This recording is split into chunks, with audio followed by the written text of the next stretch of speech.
Not true. Coding is more about hard work, dedication, and creativity.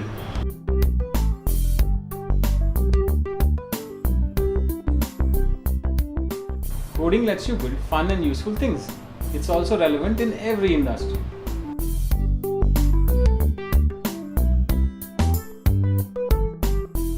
A lot of coding just needs simple logic. You can achieve larger objectives with the help of the coding community.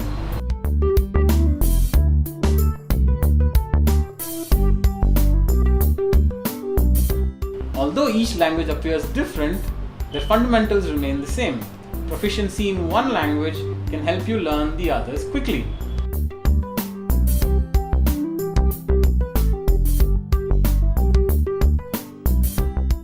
You can learn coding at any age. You can be 6 or 60 and still have fun coding.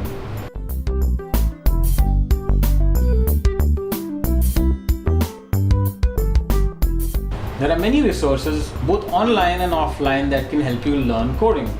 Learning with someone is always more fun and productive.